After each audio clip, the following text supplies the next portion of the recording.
En 2002, je suis à genoux par terre, je ne peux plus respirer physiquement. Ma vie est complètement démolie, j'ai plus de travail, j'ai plus de conjoint, il est parti entre deux policiers. Je vivais de la violence conjugale, j'ai essayé de tuer mes deux conjoints.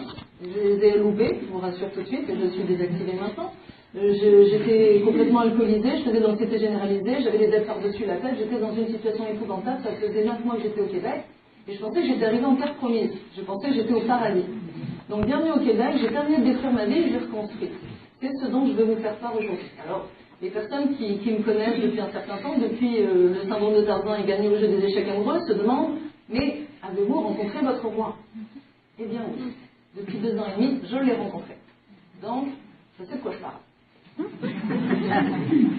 J'ai quand même passé 11 ans d'abstinence pour réfléchir à ce qui s'était passé. Donc j'ai pris le temps de choisir ce roi-là. Alors, que se passe-t-il? Alors quand on est enfant, on démarre notre vie affective, on est enfant, on sait la différence entre les filles et les garçons. Hein, on est petit, on commence à comprendre. J'avais vu un dessin humoristique où il y avait deux enfants dans un bain, et puis le petit garçon, il dit à la petite fille, je te prêterai pas mon zizi, t'as cassé le tien.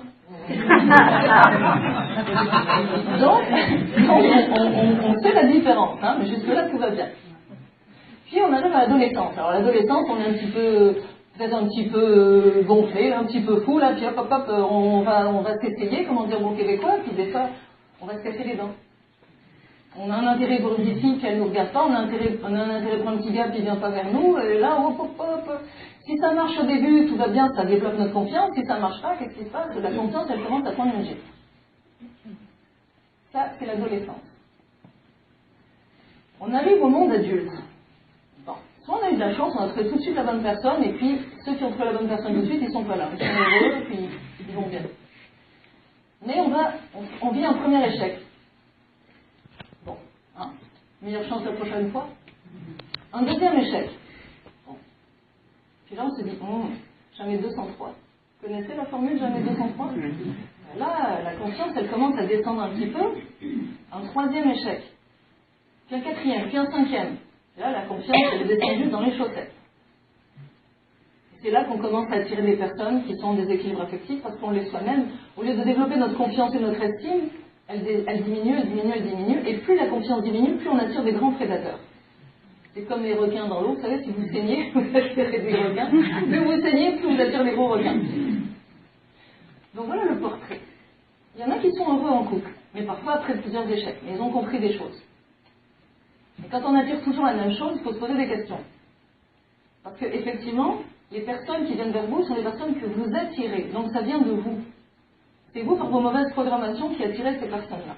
Mais ça, tout ça est expliqué dans le syndrome de Tarzan. Aujourd'hui, on est dans séduire au charme. Pourquoi j'ai écrit ce livre? Parce que mes clients venaient vers moi en me disant j'étais en couple pendant 15 ans, 20 ans, et aujourd'hui je suis célibataire, mais apprends-moi à séduire.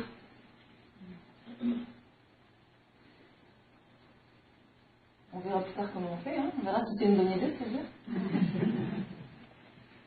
Bon. Est-ce que séduire est une bonne idée à votre avis? Est-ce qu'apprendre à séduire, c'est quelque chose d'important quand on est célibataire?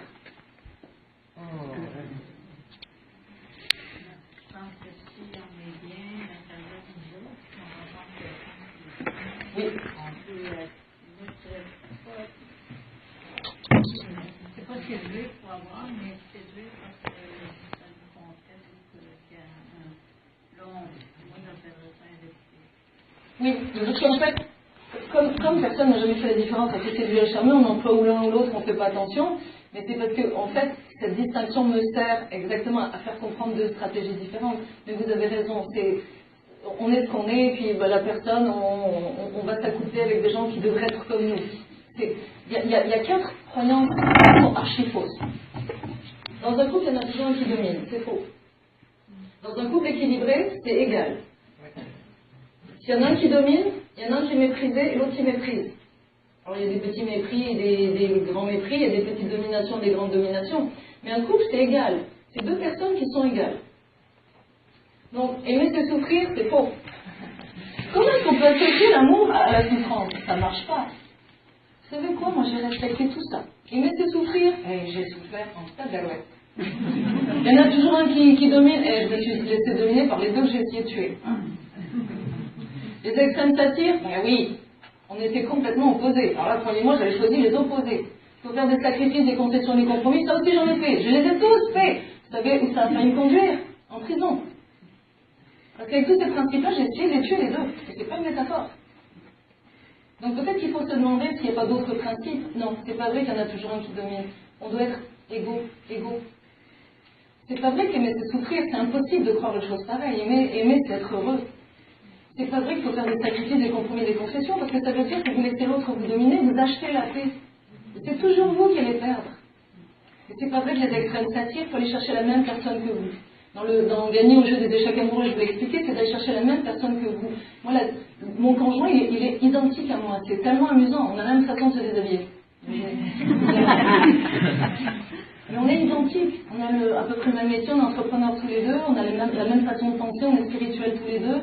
Moi, il fallait quelqu'un qui soit littéraire, bien sûr, quelqu'un qui ait de l'humour, quelqu'un qui soit sportif, parce que je suis sportive aussi, qui prenne soin de lui. J'ai exactement le même en face de moi. Mais savez-vous sur quoi repose l'amour? Sur quel principe repose l'amour? Non, hein, tant mieux, je vous le dirai tout à l'heure. Ça commence par ça. Quelle est votre vision du sexe opposé? Ça, c'est très important. Quand vous êtes célibataire, quelle est votre vision du sexe opposé? Alors, si vous avez une mère qui vous a remonté contre les hommes ou un père qui vous a remonté contre les femmes, imaginez comment vous arrivez dans l'arène, dans l'échec, sur l'échiquier de la vie.